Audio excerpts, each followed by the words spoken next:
तीसरा एंग्लो मराठा युद्ध जो कि 1817 से 1818 तक लड़ा गया था, ये अंतिम एंग्लो मराठा युद्ध ब्रिटिशों के लिए निर्णायक साबित हुआ।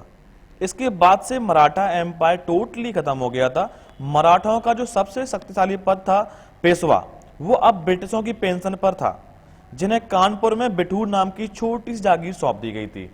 तो इस वीडियो में हम बात करेंगे तीसरे एंग्लो मराठा युद्ध के कोर्स और बैकग्राउंड के बारे में।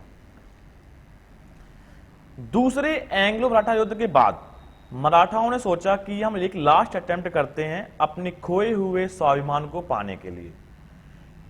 वो चाहते थे कि उनके जो जागीरें हैं, ओल्ड पजेशंस हैं, जो कि अंग्रेजों ने छोटी छोटी संधियों के रूप में उनसे छीन ली थी, वो उन्हें वापस मिल जाएं। इसी के साथ साथ वो नाखुश भी थे ब्रिटिश के इंटरफेरेंस को लेके, जो उनके आंतरिक मामलों में कर रहे थे। और इसी के साथ साथ जो चीफ रीजन देखने को मिलता है वो था अंग्रेजों का कन्फ्लिक्ट पिंडारियों के साथ। जो पिंडारी कौन थे, इस पे मूवी बन चुकी है ऑलरेडी एक। तो पिंडारी राजस्थान साइड, गुजरात साइड एक छोटी ट्राइब थी जो कि बहुत खूंखार टाइप की थी और बहुत क्रूवल थे। तो ये वर्क करते थे अंडर मुगल्स और कभी मराठों के अंडर भी काम किया। और सुनने में आता कि औरंगजेब ने जो दक्कन, जो दक्षिण के अभियान किए थे, उनमें भी पिंडारियों ने हेल्प की थी। तो पिंडारियों के साथ जब ब्रिटिश का कन्फ्लिक्ट होता है तो ब्रिटिशों को लगता है कि पिंडारियों को शरण दी है मराठाओं ने, तो यहां से भी ये जो लास्ट युद्ध होगा ये वजह बन जाता है। द मराठा चीफ पेशवा बाजीराव द्वितीय और मल्हार राव होलकर और माधोजी द्वितीय भोसले, ये तीनों लोग मिलकर एक योजना बनाते हैं कि अब लास्ट अटेम्प्ट करते हैं ब्रिटिशों के खिलाफ।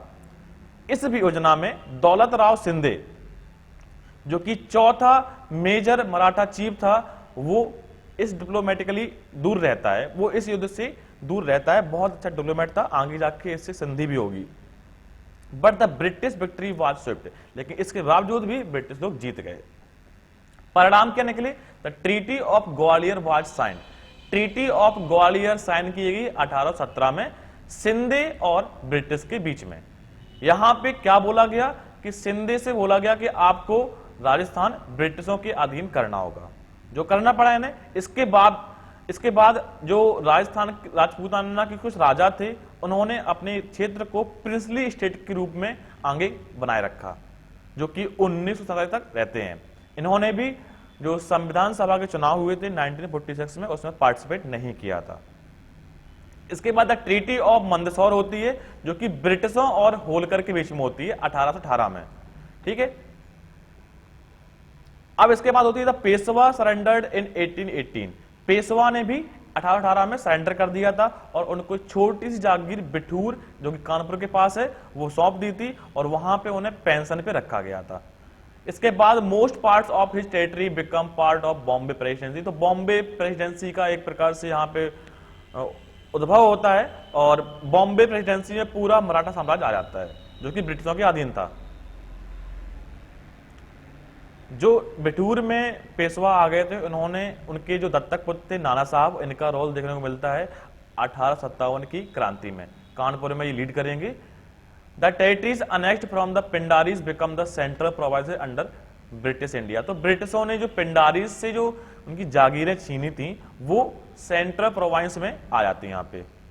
This was the last major war fought and won by British. ये उस समय का सबसे बड़ा युद्ध था और इस युद्ध के बाद मराठा शक्ति टोटली खत्म हो चुकी थी और ब्रिटिशों का लगभग उत्तर मध्य भारत में पूरा अधिकार हो गया था। With this the British control most parts India directly और इनडायरेक्टली, और मोस्टली ये इंडिया पे रूलिंग करना शुरू कर दिए थे। रीजन देखते हैं मराठाओं की हार के रीजन क्या रहे हैं। तो यूनिटी, मराठों चीफ में यूनिटी ना होना। जो 5 शक्तियां थी वो आपस में एक मत नहीं थी, कभी किसी की कुछ चलती थी, कभी किसी को चलती थी। तो लैक ऑफ गुड रिलेशन इनके क्षेत्रीय राजाओं के साथ। हमने जैसा कि बात की थी कि मराठों को पावर दे गए थे मुगल लोग चौथ और सरदेश मुखी वसूलने की, तो यहाँ पे इस कर के चक्कर में इन्होंने क्षेत्रीय राजाओं से अपने संबंध खराब कर लिए थे, जिससे इनको सपोर्ट नहीं मिला जब ये अंग्रेजों के खिलाफ थे। इसके बाद इनकी गलतियां कुछ हुई ब्रिटिशों की डिप्लोमेटिक और पॉलिटिकल पॉलिसीज को समझने में। तो ये कुछ इनके कारण रहे। इस प्रकार से मराठा साम्राज्य का अंत हो जाता है। उम्मीद करते हैं आपको कंटेंट अच्छा लगेगा। अगर आपको अच्छा लगे तो इसे किसी स्टडी ग्रुप में अवश्य शेयर करना। इसी के साथ this is Sunny Chauhan signing off and have a good day.